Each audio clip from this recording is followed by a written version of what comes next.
I am a woman from, it's being live streamed. I am a woman from Brazil, São Paulo. I have white skin. I am a redhead with brown eyes. I have, I think, 170 centimeters height. And today I'm wearing a black t-shirt. I'm gonna do some instructions here, some orientations for us to follow up with our meeting. So this conversation, this encounter is being recorded. It's being streamed live on YouTube, and also it's important for us to include the most people possible.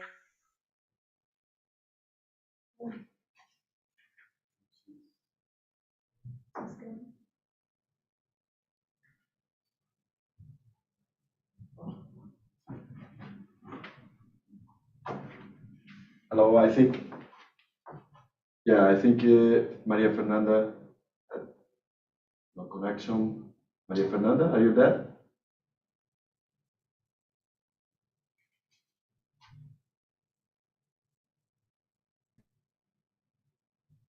Okay, come. Can you listen us, Maria Fernanda?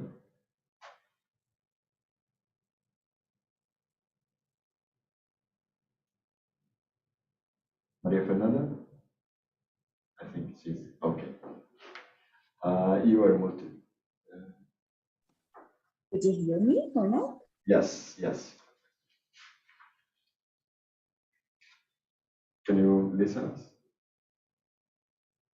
Oh, no, no problem. So Maria Fernanda was giving some orientations in terms of, first we ask everybody who is going to talk to describe yourself as a way to provide more accessibility through this conference to people who are not able to see us, but can listen. So I'm Alexandre, I'm a PhD student at the Faculty of Education. I'm doing my research here very related to everything we are talking about this conference about Paulo Freire and the ideas to connect communities and the university. Today we are going to have a very special session. I'm a white man. I'm wearing a jacket, a blue jacket.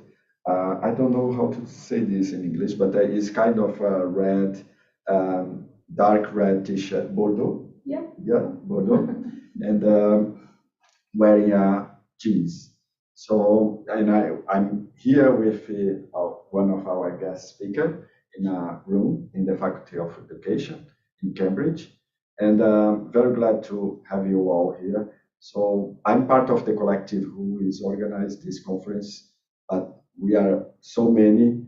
Now we have the people from the movement in Brazil, the popular education social movement called Universidade Emancipa.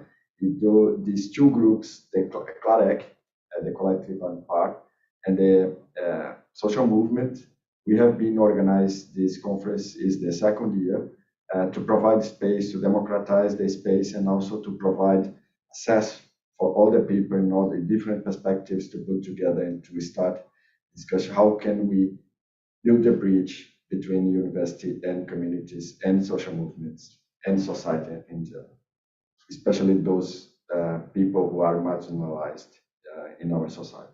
So thank you very much for being here. I pass now for Maria Casado, who is going to be here, and Alonso. So they are going to give you the welcome and give this wonderful talk. Thank you, Alexandre. Thank you. Hello, everyone. My name is Maria. I'm a researcher from the research group Community of Research on Excellence for All. I am a white woman with brown straight hair, and I'm wearing today a top that is like white and red and a black jacket. I'm wearing. So good afternoon, good morning, wherever you are. Welcome to different parts of the world in this participants. Welcome here to those of you presenting Cambridge to this session.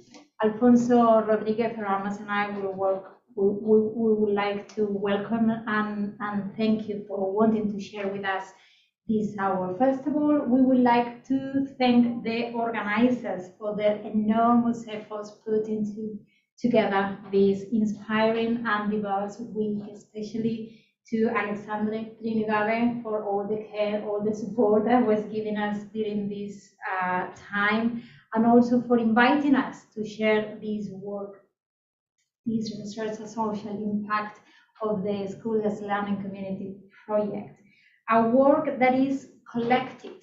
Alfonso and I are part of CREA, this community of research, were funded by Professor Ramon Fletcher, Emeritus Full Professor of the University of Barcelona, whose work we are going to discuss mainly during this session. So we will do this as short as we can in 30 minutes, so we have plenty of time for the discussion. I'm going to share the slides now. Oh God, 1 second. I don't know what.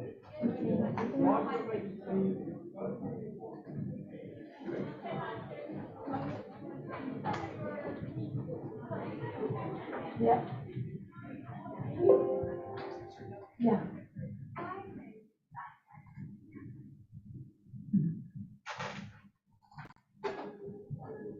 Okay.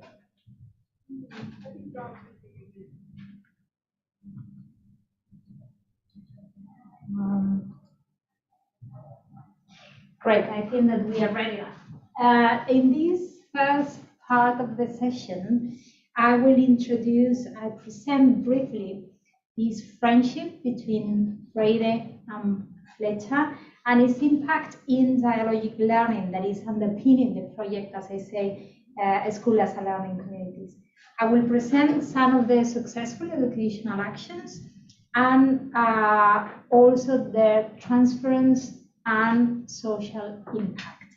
Alfonso will explain later how these exchanges have influenced a dialogic way of doing research and will present it through the case study in Mexico, in a Mexico school that has been published in the Journal of Education of this Faculty of Education.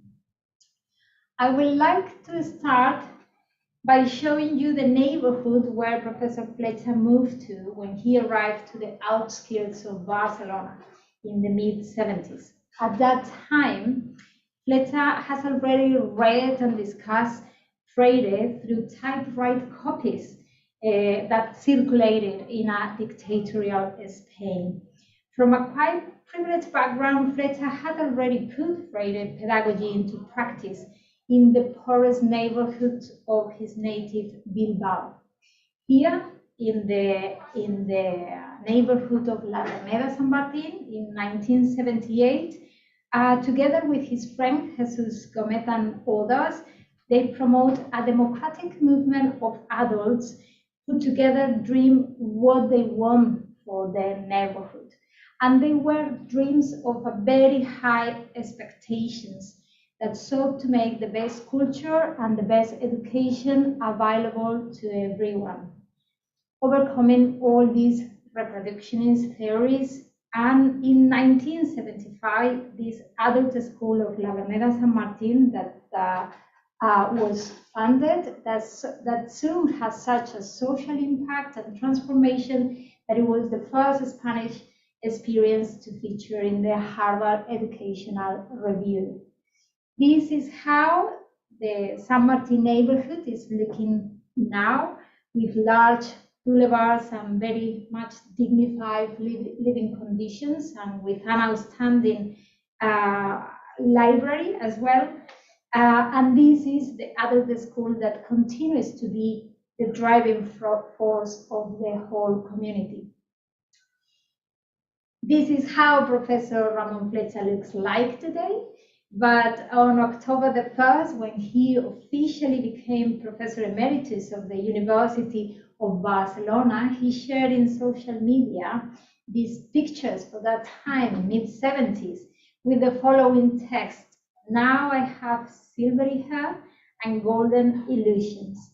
I think that all of us that we know Ramon, and there is some people here in the audience, we know that he is still full of dreams, full of best science, because he learned from Freire that those are the keys for social transformation. 4 years ago, in a conference in the University of Deusto, he stated Freire showed that it was possible to educate people who were capable and prepared to improve the world with an education based on two very solid foundations. On one hand, values, dream, utopias, and human rights, and on the other hand, the maximum scientific rigor. So it will be impossible in these 15 minutes that I want to introduce the subject to talk about Freire and Fletcher's friendship. Impossible to describe here the depth of the debates, the shared illusions, the science, and the humanities exchange. I'm just going to highlight some of the milestones around these friendships. So, for example, Fletcher promoted the investment of Paulo Freire as Doctor of Honoris Causa at the University of Barcelona in 1988. On that trip, Freire had the opportunity to visit La Verneda San Martin Adult School and see the educational and the social improvement that it was achieving. In 1994, CREA organized in Barcelona this Congress of Critical Perspectives in Education, in which Freire participated. And this was a really important event at a time where non-scientific theories such as was denting our educational systems. In that moment, the schools as learning communities were starting to be a reality in compulsory education as well. With the text from that conference, it was published, that book that you are seeing in the screen. And the following year, Fletcher and Jesus Gomez and other colleagues traveled with Freire to Valencia to attend a debate on the new law on education. And then Fletcher traveled to Brazil in 1997, where she shared intense days with Paulo, and he never knew that it was the last time that they are gonna see each other. So following year in 1998, at Harvard University tribute event to Paulo Freire, Fletcher was one of the speakers among a group of renowned personalities who took part in the event. So it's clear that this friendship and this exchange really influenced Professor Fletcher's theory on dialogic learning that underpin the school as learning community project. And it has other authors like Vygotsky and Habermas, as you can see there, and Bruna, but Paulo Freire's theory of dialogic action has a prominent place in this conception and in this practice. Is very much present in the 7 principles of that you can see there listed. For Fletcher, learners reach deep understanding of subject knowledge as well as engage in processes of personal and social transformation through dialogues that are egalitarian, recognize and capitalize on every person's cultural intelligence, seek transformations, enhance instrumental learning, are based on solidarity, act as a source of creation of meaning, and rely on and promote equality of difference. Maybe in the time for the debate, we can go deeper as well in this conception of dialogic learning, as is a little bit intense. But that's the base of the project Schools as Learning Communities. That is a project based in these successful educational actions to achieve education and social transformation. And it's a project that is in line with the international scientific theories, who says that interactions and community participation are fundamental for today's learnings. We are not going to have much time to see. I will mention afterwards a little bit of these some of these 6 actions. But I want to say that this project, the Schools as Learning Community project, has also 2 pillars on which Freire was a really precursor. In one hand is results, scientific evidence of social impact, improvements that are sustainable, that are measurable, that are transferable, and that they have been published in top-ranking magazines. And on the other hand, co-construction with the people of the scientific knowledge. Alphonse is going to talk about this later, so I will not enter here. In this process of transference from the pioneer school in 1978 to what is now the project, it was a process of consolidation where the learning communities went to compulsory education, and also where included research took place. I would like to talk briefly about that. And after that, it came a moment of dissemination where these successful educational actions were expanded to Latin America and to 12 countries in Europe, and were also influenced policymaking. The included project, it was a research project that distilled this knowledge, that identified these successful educational actions that are now implemented in many schools. It was a project financed by the 6th framework of research of the European Commission, coordinated by CREA. And it took place between 2006-2011, analyzing all European systems to understand what strategies, what actions work best to promote inclusion and social cohesion in Europe from education. It was the only research in social science that it was highlighted by the European Commission during that framework of research. Now this is the to date, there has been more than 9,000 schools, as you can imagine, very diverse, in 22 countries that have been implementing these successful educational actions, mainly in Latin America and in countries in Europe.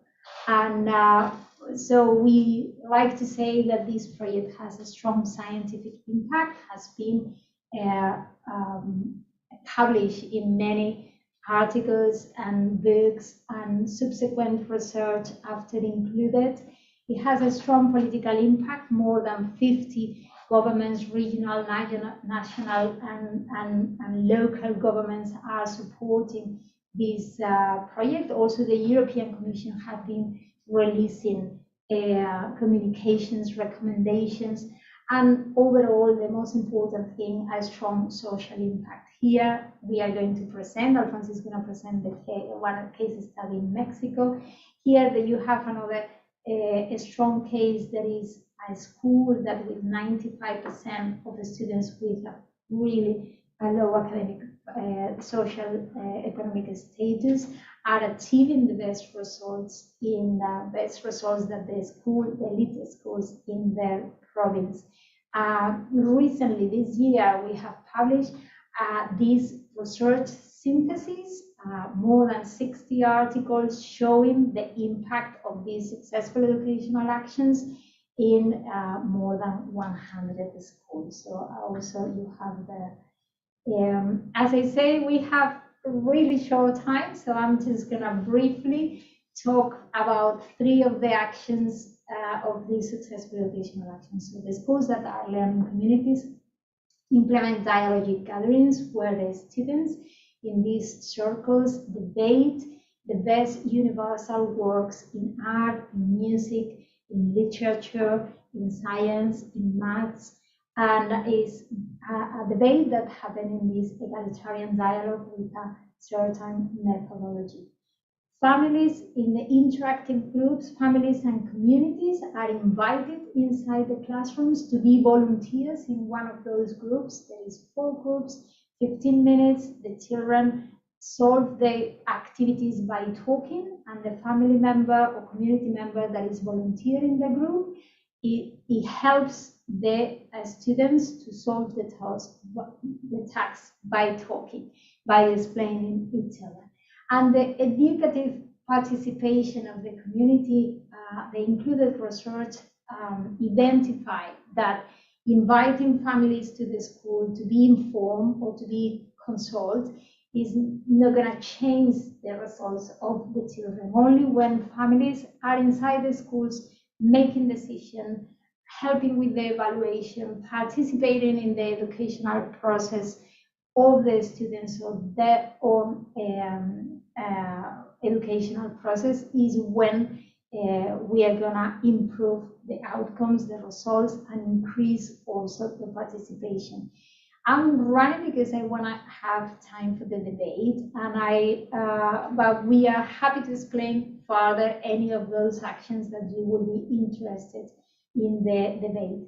I want to mention that the person who was bold enough to try these successful educational actions in the UK, it was Dr. Linda Hargraves, that is today with us in the audience. So together with our colleague Rocío García Carreón, they were implementing 2 of these actions in schools in East Anglia. As she is here, I think that it is not me who has to share the results. Here you have the results of the research, but also we have time and you can ask her about these improvements that they observe. With partners here in the UK also, with the Cambridgeshire County Council and also Cambridgeshire School Improvement Board, and through European projects where UK was in Europe, we were expanding as well these these actions in many other schools with similar results. I'm gonna just leave my presentation here. I'm gonna put 1 minute of video of the Dialogic literary gathering, so you can have an idea of how it looks like and what they say the participants.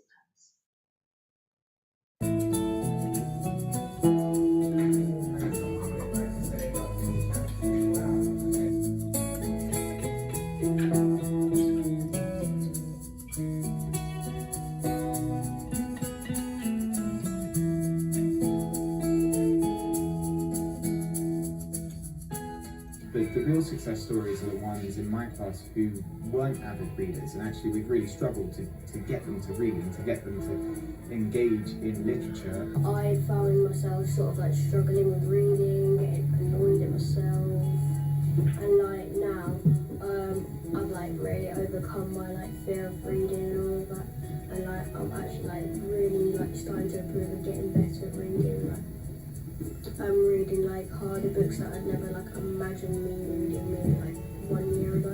Because you know when you read a book, you just read in your head, most people do. But when you do D&D, you can talk about it like to lots of people and like say your opinions.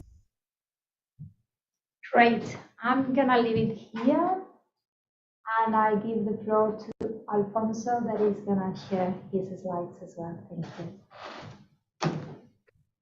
Thank you, Maria. Good morning from Mexico and good afternoon to everyone in the UK. Can you listen to me well? Yep. Yes, okay.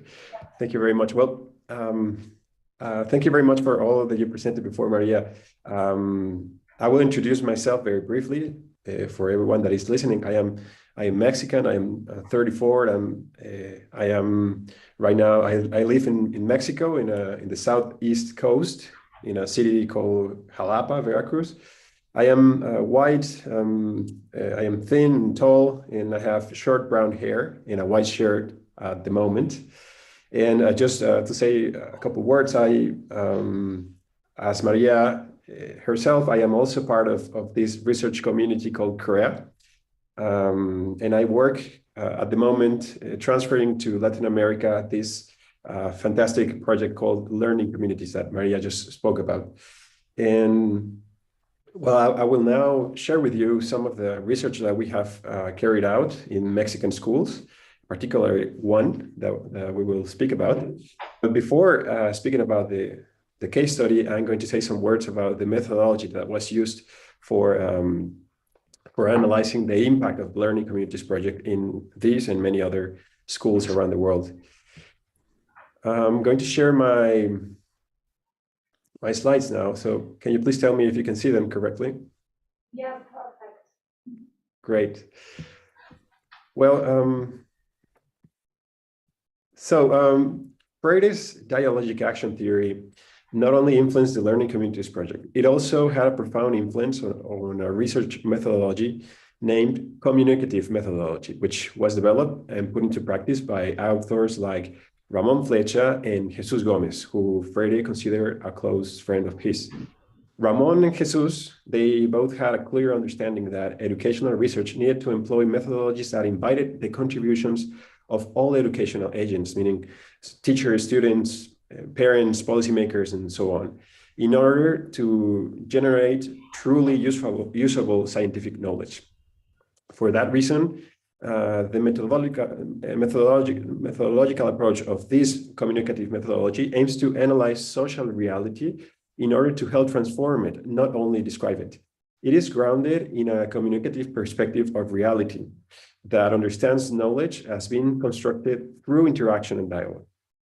Within this approach, the object of study is based on the reflections and the interpretations of the actors who are experiencing the social reality that needs to be transformed.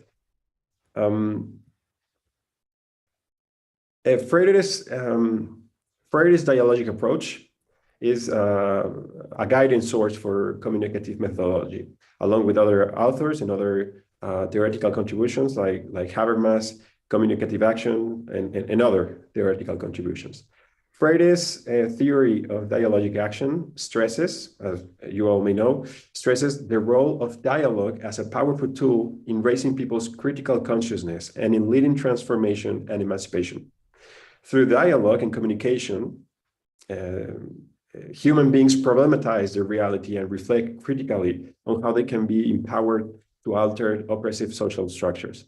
And those ideas are embedded in this methodology because, and for the reason that research participants are perceived as subjects of their own transformation. In this communicative methodology of research, researchers trust that every participant has the capacity to reason, and especially those people belonging to vulnerable groups. And the scientific knowledge, new scientific knowledge, is co-created through an egalitarian dialogue that is established between researchers and research participants, in which the researchers, they contrast theories and academic knowledge with participants' knowledge emerged from their everyday lives. And they all search for a common understanding of reality. That's the dialogic creation of knowledge that happens in this communicative methodology. Freire always argued that educational theory and research required not only that we denounce power impositions, injustice, and oppression, but also that we name the possible ways to overcome those. As he stated in Pedagogy of Freedom, prophetic thought, as I see it, not only speaks of what may come, but while speaking about reality as it is and denouncing it, also announces a better world. Thus, social sciences that focus on possibility must also develop and announce ways to overcome inequalities. In line with this idea, and with those ideas, communicative methodology uses transformative and exclusionary dimensions of analysis, which allow for an in-depth analysis of social inequalities. Thanks to the ongoing egalitarian dialogue between researchers and research participants that extends all the way through the analysis process, inequalities do emerge, and they are identified, but also solutions and ways to overcome those inequalities based on a common interpretation of reality. For that reason, communicative methodology of research not only contributes to denounce power impositions, but injustice and oppression, but also to name possible ways to overcome it.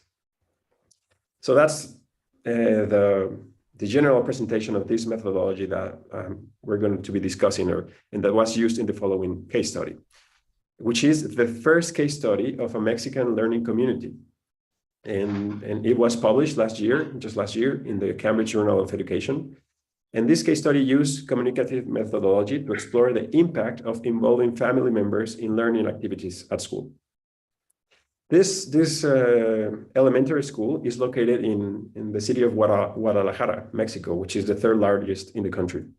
In it, more than 400 children aged 6 to 12 are enrolled, and most students come from low-income households, and 30% of them they migrate with their families during the school year in search of seasonal work. Their parents search for seasonal work, so they migrate. And sometimes those children, they don't even speak Spanish. That is the main language in our country. In the neighborhood where the school is inserted, there still is a high presence of violence. Around the school, there were reports around the years that this project started there were reports of drug dealing, gangs fighting each other, and even death threats and murders in the streets. Violence was also present inside the school itself. The relationships among students themselves were conflictive, and often they led to violence inside and outside the school. Teachers would confiscate drugs, knives, and even other dangerous objects from their own students. And above all, or besides all, in 2015, the school had the worst academic results of all the schools all the 15 schools in its area in language and math tests. That was more or less a context before it became a learning community. In light of this reality, the school decided to become a learning community in 2016 and received Dialogic teacher training to start implementing all 6 successful educational actions, including those 3 actions that Maria presented briefly before. So that was the year that it transformed and it became a learning community, 2016. With the transformation of the school into a learning community, the school staff began to promote for the first time the educational participation of the community, thus inviting family members and people from the neighborhood to participate in different learning spaces, such as you can see here, interactive groups, dialogic literary gatherings, and tutor libraries. By the time of the data collection of this research in 2018, around 180 family members were participating in these successful educational actions in this school, which had been implemented, those actions, for 2 academic years in a row uninterruptedly. Besides those successful actions based on the demands of the whole community, the school decided to open different learning spaces for adults with the objective of helping to rise the cultural and educational level of the people that interacted with the students of the school. Thus, they created dialogic literary gatherings for family members, and they also created and opened literacy classes for any adult. They were open to any adult living in the neighborhood. To the surprise of the school staff, numerous adults and family members began to attend those learning spaces, which became theirs. And they attended for 2 years also to these classes for adult people. Well, the research itself, the research process that analyzed the overall impact of this intervention in the school took place between 2016 and 2018. Documentary review and 3 qualitative data collection techniques with a communicative approach were carried out, of course, following communicative methodology of research. The documents reviewed included the results of 2 standardized tests and internal reports provided by the school staff. Besides, there were a number of communicative focus groups, communicative observations in classrooms, in interactive groups and dialogic gatherings, and also tutorial libraries, and also a number of semi-structured interviews with communicative approach that were all carried out in that period of time. And for the qualitative techniques, the last that I mentioned, researcher had a script based on the existing evidence of the impact of family involvement in learning activities. Thus, in the egalitarian dialogue that the researcher established with the people that were participating in that research, they contrasted the evidence with the participants' own experience in the process of the transformation of the school, their own experience as participants and volunteers in this school and in these successful educational actions. You can see here some lines of the research that was being discussed with the people of the community, and that included teachers, children themselves, family members, and also people from organizations that worked in the school. So what was found in this research?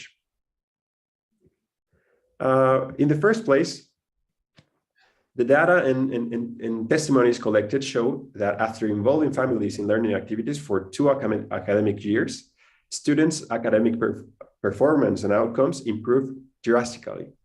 Let me just show some of the testimonies that we found and that we are very pointing in this very line. For instance, participants pointed out that after 2 years working with family members in interactive groups, as you can see in these pictures, Dialogic literary gatherings and tutor library, students improved their reading and writing skills significantly, and they understood better what they read. This, in turn, reflected also in their scores in the exams. As this mother of 2 students says, "My girls have benefited a lot. The older one, she used to have trouble reading, and she has improved. Now she also talks if she is asked for her opinion. Before, she didn't do it." So these were girls, and she's speaking of one in particular who were very shy before and wouldn't speak out loud. They wouldn't speak their mind. They also had bad outcomes, academic outcomes, but as she says, things have changed a lot for her girls, and now they are more self-confident and that they have better results and they read better and so on. And also these 2 second-grade teachers stated something in a similar way.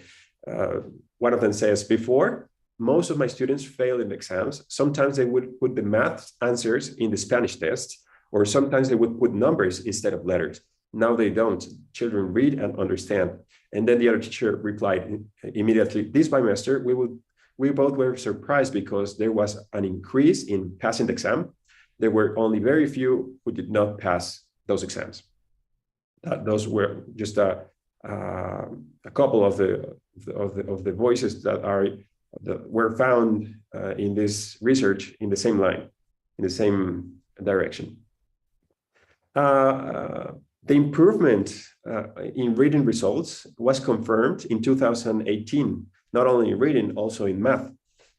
In the 2018 National Standardized Test for 6th graders that in Mexico is called Planea. In a matter of only 2 school years implementing successful educational actions, the school managed to cut by more than a half the percentage of students in the lowest level of performance, both in language and math. As you can see here, there is a kind of a circle, a red one on the left, and there are a blue one on the right, and you can see 2015 results, and then 2018 results on the right. And as you can see, it was it was cut by half the lower percentages. And of course, the higher percentages were also raised by a very important margin. Besides all, in 2015, before becoming a learning community, the school obtained results below the national average and clearly worse than schools of similar socioeconomic contexts. However, in 2018, 2 years after implementing this project, the school managed to obtain results clearly above the national average, and it surpassed the average of similar schools by 12% in language and by 16% in math, as you can see here in this comparative graph that is included in this article. Not only that, the involvement of family members in learning activities also improved the school climate. Specifically, the school began to experience a significant reduction in violent conflicts between peers, as indicates the sharp reduction of misconduct reports in those 2 years. As shown in the table that you have here in the slides, between 2015 and 2018, very serious misbehaviors that include carrying drugs, knives, pistol grips, fights in and out of the school, threats and bullying, and things like that, they decreased by 54%. Serious misbehaviors, such as challenging behaviors, swear words, or taking objects from others, they decreased by 86%. And other minor misbehaviors decreased by 75%. And overall, this represents a reduction of 61% in the total number of reports in that period. Additionally, those numbers correlate with the perception of the school staff of a significant reduction in peer violence. In the words of the principal of the school, the coexistence has improved significantly since we started implementing successful educational actions. Children increasingly solve their problems using dialogue and less often using violence. Playtime is considerably less problematic and violent, and fights outside the school have dropped. Lastly, numerous family members and neighbors benefited from the opening of the school to offer adult education activities. Just in the very first year of the project, more than a dozen adults, that included mothers, grandmothers, cousins, and young neighbors, attended the literacy class. Here's a picture of some of them, of the very first people who attended this class. And one of the most outstanding cases of success of this particular action was that of a 70-year-old grandmother who in only 6 months learned to read and write. According to her, one of her motivations was to help her granddaughter with her readings at home for the Dialogic literary gatherings. Well, after listening to the findings of this case study, let me just conclude telling you that there is an increasing number of schools in Latin America that have decided to become learning communities and to implement successful educational actions with the help of researchers, civil organizations, local governments, and other social actors, all of which are committed to delivering the best education possible to all children. A key factor that has driven this expansion of the Learning Communities Project in Latin America is the sound body of scientific literature that backs the social impact of this project. For us in Latin America, the Mexican case study that we just discussed is great news because it shows that the Learning Communities Project is replicable here in our continent, along with the outstanding improvements in academic results and social inclusion that have been observed elsewhere in other countries and in other continents. And the more this research, this particular case study and other that are analyzing the impact of the Learning Communities Project, the more this research is discussed among teachers, family members, researchers, policymakers, and other social actors in Latin America, it will contribute to expand even further the Learning Communities Project, allowing even more children and their families to enjoy the benefits of this dialogic project that stands on the shoulders of giants like Paulo Freire and Ramon Fletcher. Well, I will just conclude with this, and thank you very much. We are very much open to listen to you and to share your thoughts and whatever you want to say.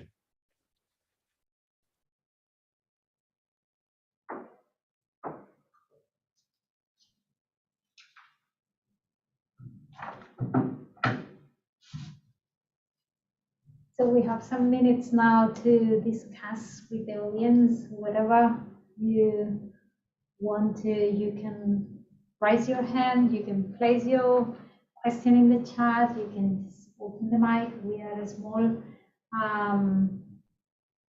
group, so feel free to just jump in and place your question.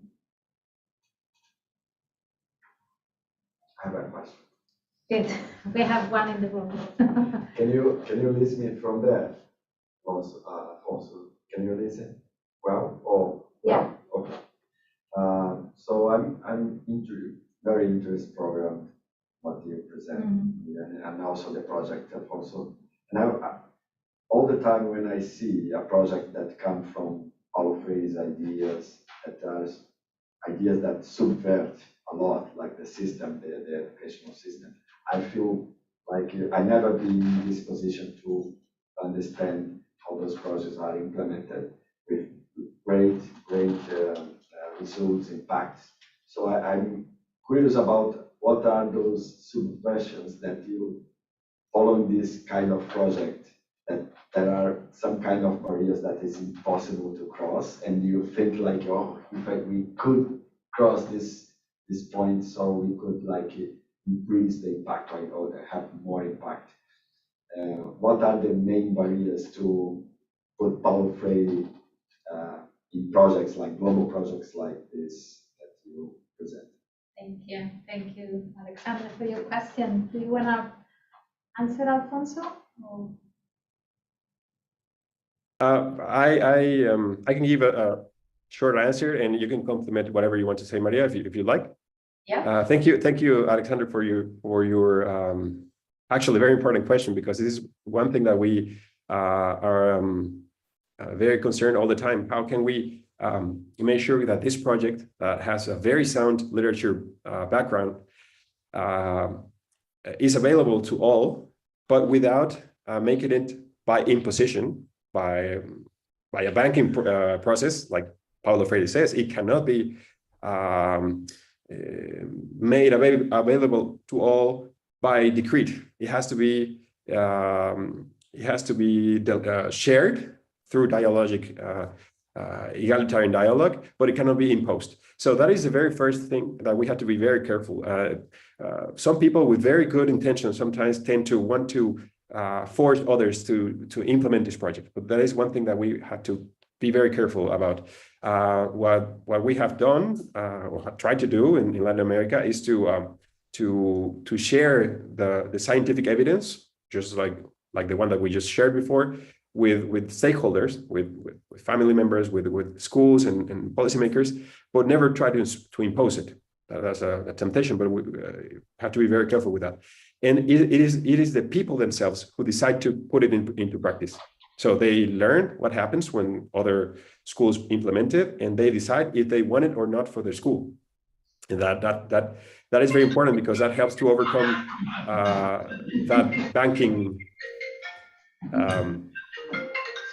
strategy. And also, let me just say, I'm not going to mention any names in particular, but there is one more thing that is happening, or that happens, I believe, in all our countries in Latin America and also in Europe. That is that there are some other pseudo theories. I'm not going to say particular right now names or specifically, but there are some pseudo theories that are extremely popular in our context, that are ideas about learning and about how people learn and what is learning and all that are not based in any scientific evidence, that are actually hoax, and that have very deep roots in Mexican and Latin American education. So when they listen to these projects, sometimes the very first reaction is, well, that is almost opposite to what we are taught in school, universities and faculties. So why is that? So this barrier is very easily overcome by dialoguing with people, the evidence, and letting them decide if they want or not those evidences to be implemented in their schools. But that's just a very brief answer that I may come up with other answers, but I think that those are the two things that come up to my mind right now. I will agree, Alexander. I think that the main barrier, because to become a learning community, a school have to debate and read the evidence and so on, and make the decision that they want to become a learning community. So the main barrier is to compete with all these edu myths that they are in the head sometimes of the educational community. So I think that little by little, to even to make the distinction between what sometimes is research based and what is evidence of social impact is important. So we encourage all the teachers to look for results where that program that they are implementing, or that action where it improves results, and look for those evidence of impact. And but sometimes, as Alfonso was explaining, there is still a lot of ideas, conceptions that on one hand are not based on science, and in the other hand they have not any evidence of increasing or improving results. But we in this project is just this dialogue between the science and in dialogue with the schools to recreate these actions, and they have to be a voluntary movement of the school to implement these actions. Any other questions? Sure. Yeah. I'm mightily impressed. It's a dramatic effect here. Mine's a practical question, really. You implemented 6 or 7 different successful educational actions. You said all of the actions. Then that must have completely taken up most of the school time. It's a brand new curriculum. How did you do that? It's like turning the school inside out or upside down. How did you do it? That's a great question, because it was teachers themselves who figured it out. Actually, that's one of the fantastic things about these and all the learning communities. First of all, that was a question that the teachers had at the beginning. Do we have to have a parallel curriculum, or is it the same thing that we did before? What is it? They found out that by implementing these successful actions, they didn't need to have another curriculum. So it was the same curriculum that the government asked them to have. The only difference is that they reorganize their resources. For instance, with interactive groups. So they had their math classes, regular math classes, like they have ever been, 1-2 days, and the third day they would do interactive groups with math, and same with language, and sometimes with sciences, and sometimes with other signatures.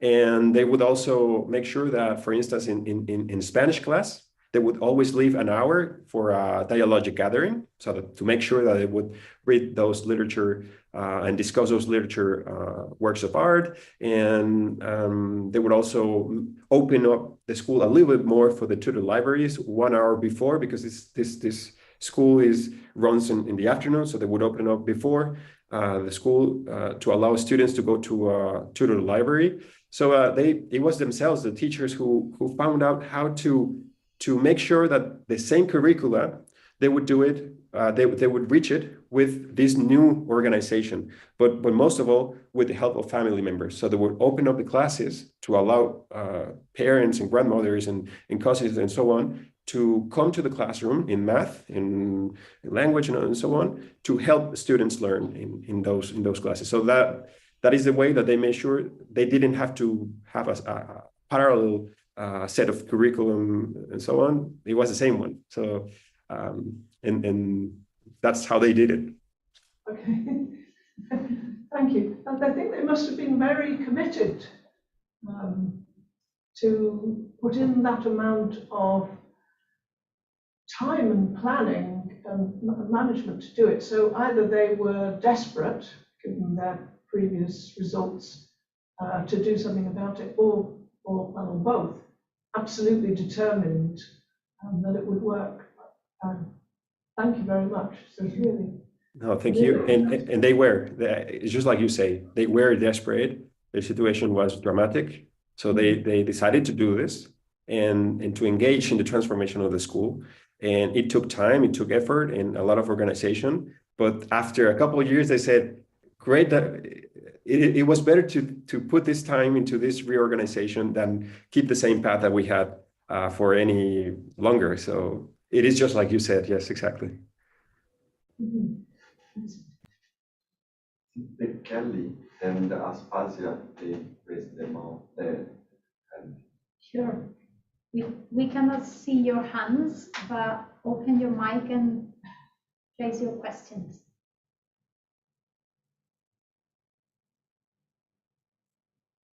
Yeah, Kelly. Thank you very much for opportunity, as well as I want to thank the presenter, Alfonso. I'm from Africa. I apologize for my language breaking. It is not good. But I have one question. I need to clarity on it, because I am now a student or PhD candidate, So it is interesting topic what the presenter has presented. My topic, which I am going to do, is more or less related to this topic. So to do my topic or my dissertation, I have got a great idea from the presentation. So repeatedly, I want to thank the presenter.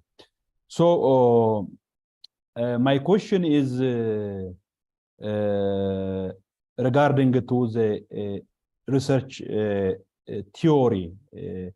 In order to strengthen the topic, your research that you have presented, what theory did you use?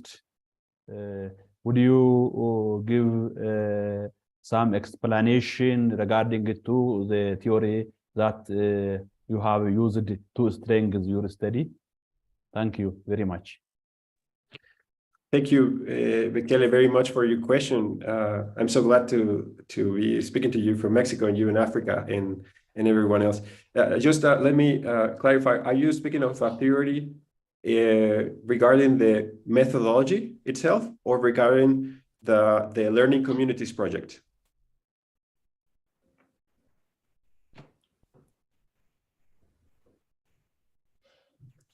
I think that it was talking about the methodology. The methodology? Okay. Okay.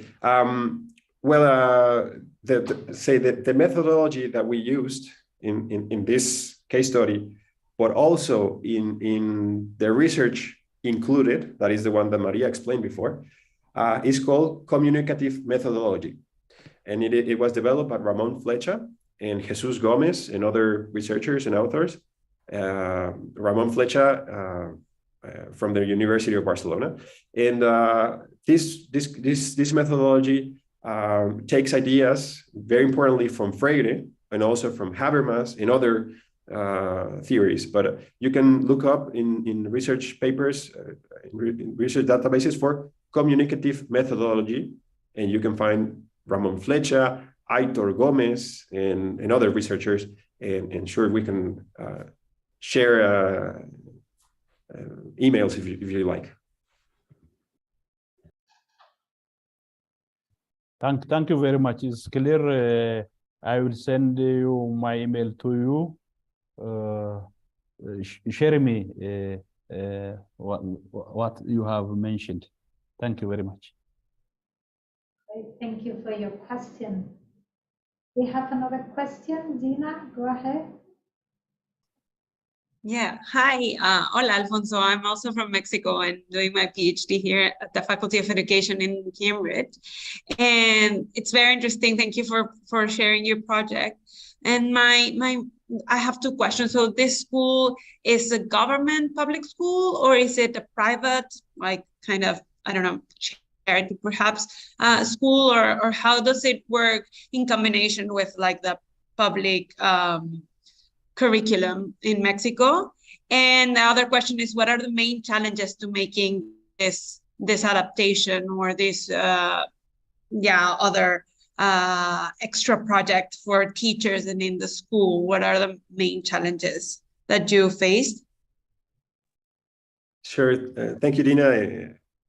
Great to listen to you and to meet you. Well, it is what we call in Mexico vespertina. It's a school that runs in the afternoon. It's a public school, completely public school. And as you know, in Mexico, these schools often receive the students that other schools don't want. So most of the better students go in the morning, and the worst, what people think they're the worst, they go in the afternoon. And it's completely public. It has no other funding or anything special to it.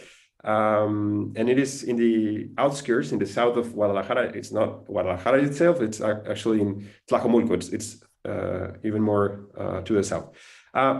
Some challenges, apart from what I said before, were also sometimes public schools and all schools in general, when they haven't heard of the Learning Communities project, they're wary of opening the school to family members. for many reasons. They think that the school is going to burn down because parents are going to come in and destroy everything, and they're going to cause disaster. But actually, the more they learn that this hasn't been the case in any school, actually, so far that we know, this first challenge is overcome by sharing with them experiences like the one that you just saw, and sharing them how it worked and what happened. And other challenges are well, the understanding that this has to be shared and explained, but it is not additional time that they have to put into this school. It is only reorganizing the same resources that they have. So a challenge is to share it, to explain it, so that it is not understood as something that runs in parallel to the school itself, but it's something that goes embedded into the organization, and once they find out how to do it, they themselves overcome those challenges. Just to share a couple of the things that we have found in practice.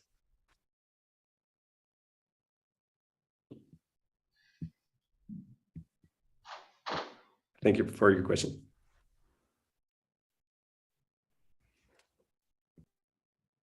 I don't know, Alessandra, Fernanda, if you spot another question in YouTube channel or anyone else in the room? I don't have it here in the chat, but I have in my mind. Okay. If I can address another one. Yeah, sure. So I come from a region, Brazil, a country with like the situation became like very, very difficult in the last 4 years. And I'm curious about in your projects, how this environment that we are facing in the last few years with the rise of fascism and situations of extreme right and governments that don't take care of or don't like give attention to education is decreasing a lot of the investments especially in the local municipalities and the investment in education. So how this have been has impacted the projects that you are following, and how to resist, how your communities or regions or countries are resisting. If you have any example of, I can imagine in Brazil we are resisting for so long now, and yeah, what are the thoughts and what have you been learning about this? Thank you. Also regarding Brazil lately, in these past 4 years or so, I think that you will have more information than me. I don't know if you want to. Well, I of course I have more a view from Mexico. Of course, I live here. I collaborate with the rest of the countries through some organizations that are part of this network. I cannot tell you exactly how it is happening in Brazil. I do know that there is a very important number of schools that are implementing these successful actions, and they haven't stopped, at least for what I know. What I can tell you is that in the countries that we work in Latin America, political leaders have changed, and they have gone from left to right and then back to left and so on in different places.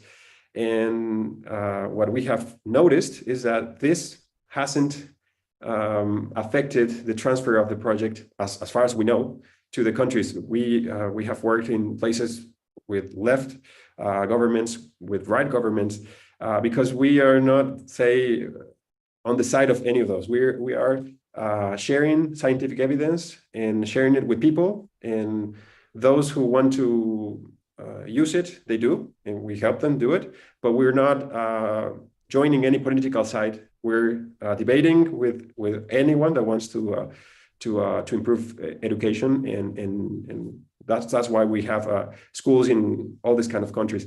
And sometimes, of course, a new political government, a new ideological government may come, and sometimes some of the advancements, of course, are pulled back. But the thing is that the people themselves, once they make this project theirs, it is the people who ask for it to be put back in the school and in their states and in their regions. And that has been the case in many places where governments have changed and ideas have changed, but people themselves, they ask for the project back. And it is because it is now theirs. It is not only ours or CREA's. They make those evidences themselves and theirs, and they put them into practice. So that's why we have seen. Yeah, and I will add that also what are doing the governments is creating capacities in their own countries. So, for example, I've been working the past 4 years with the government in Portugal. In Portugal, they have implemented this project now in 150 schools, and they are starting a second phase. And we make the beginning of the implementation, but they train their own people at the government and also in the centers of training for teachers, and now they are themselves who are expanding the project. So I think that it's a project that doesn't need a huge investment in resources, because the knowledge is there, the knowledge is public, because it has been funded by European research in framework programs. So it's a little bit of investment in training and in putting this evidence in the hands of the teachers and all the teachers trainers. But once it's with them, as Alfonso said, the project works autonomously, implementing these actions and this evidence from science. And yeah, I agree that has been a lot of in this. I've been working with the schools in Latin America since 2012 and 2012, yeah. And also in Europe, and it has been many changes of governments. But once the project is ingrained in the school, is a lot of bottom-up movement. So in fact, it's really great when governments are supporting, because well, they have resources, they reach more schools, but I mean, as they cannot impose it, it's great when most of the time is the schools knowing the evidence and then implementing, having good results, and then government supporting to expand it. But most of the time is a bottom-up movement.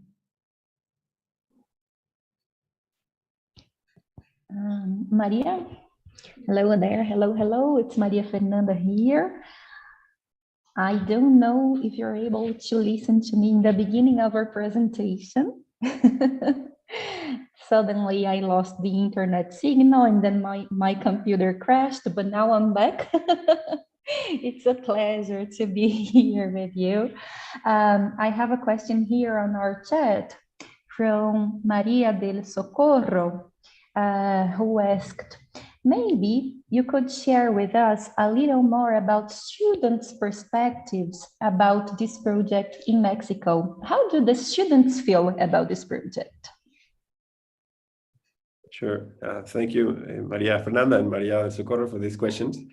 And just going to say very briefly that in the research that we conducted and presented, children, they mentioned how they said how they were feeling more confident and they liked better the school now that family members and other people from the community were helping them inside the classrooms, in math class and language classes, because they felt that people that they knew, that they were comfortable with, and that sometimes they admired, and they were people respected in the community, they were inside the school with them, and they saw how teachers in the school valued them, so they themselves felt more value and more self-confident. So they said that they would feel better, and also that they would learn more and better. There are some testimonies explaining how they would learn better and more math, more language, and they were better in science and so on. So in this case and many others that we have spoke with, they express that they feel good. They like it better when families are inside the school.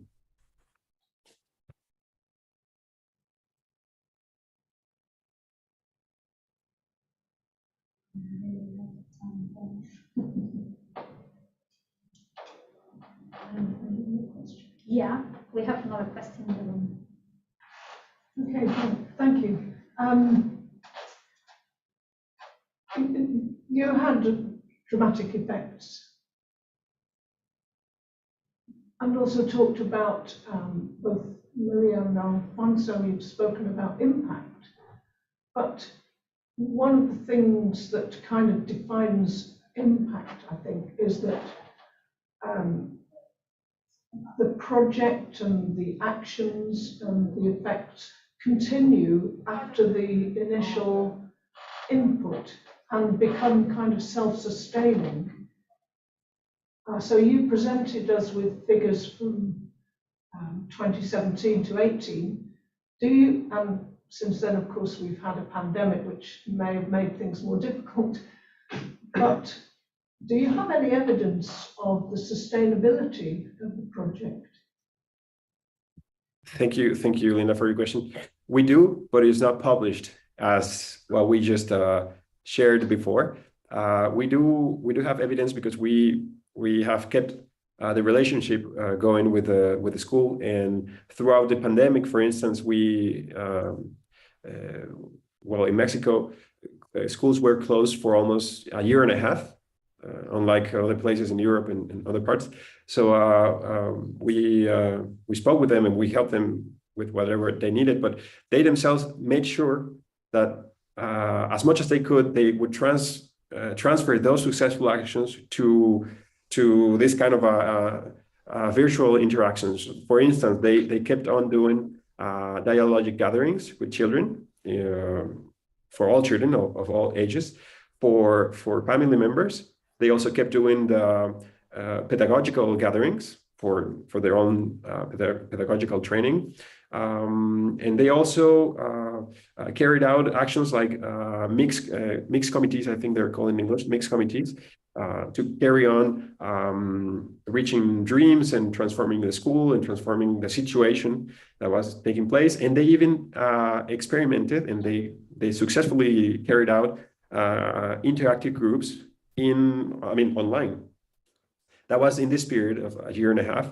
Of course, it is not ideal as it is when you are in the school, but it was better than what other schools did during that time. And once they were back, just a few months ago, they started again to dream. That's a phase of the transformation of this project. They made a new dream, and they're putting everything back into work so that they can try to accelerate as much as they can. So what we know is that it is running, and they're doing their best to put it all back together after the pandemic. So that's what we know, and hopefully we will keep on speaking with them and helping them if they need it.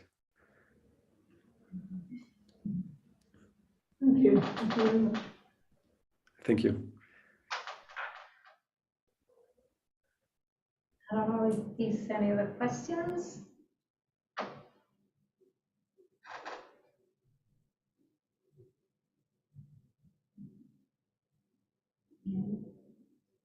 I think that then maybe we can wrap up here.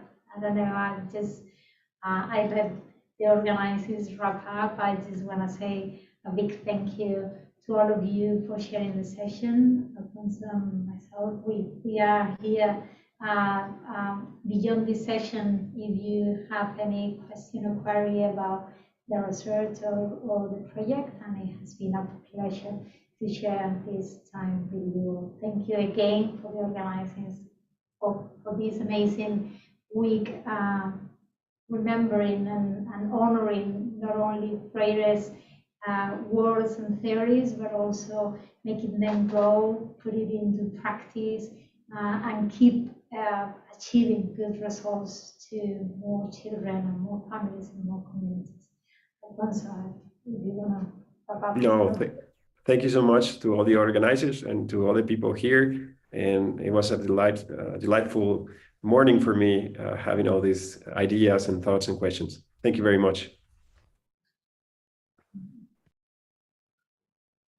thank you. Can you listen? Yes. Is that okay? Can you listen? Alfonso? Yes. No. Yes, Sorry, no. Yes. No. Can you listen? Yes, I can listen to you. Yes. Okay. Just to say thank you, Maria and Alfonso. I'm going to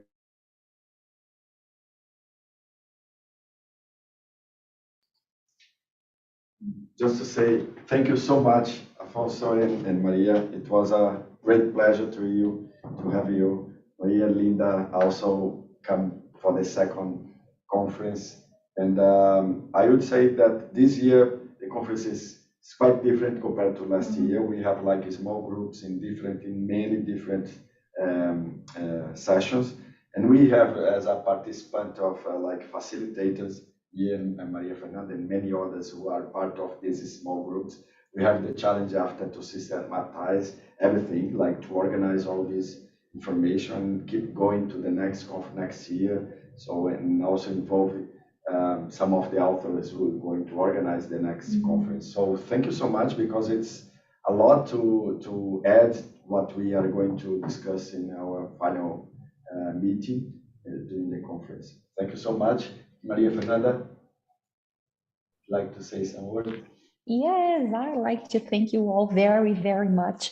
I think being here, all of us being here, and all the other meetings that are happening like simultaneously, they enhance popular education.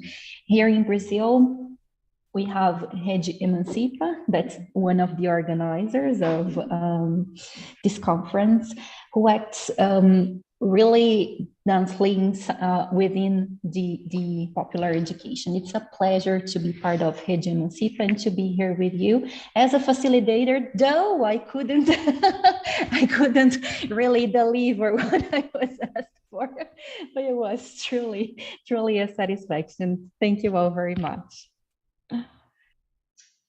Thank you. Thank you, everyone. Thank you. Very much. Thank you, Alfonso. See you soon. Thank you. Goodbye. Bye-bye. Thank you.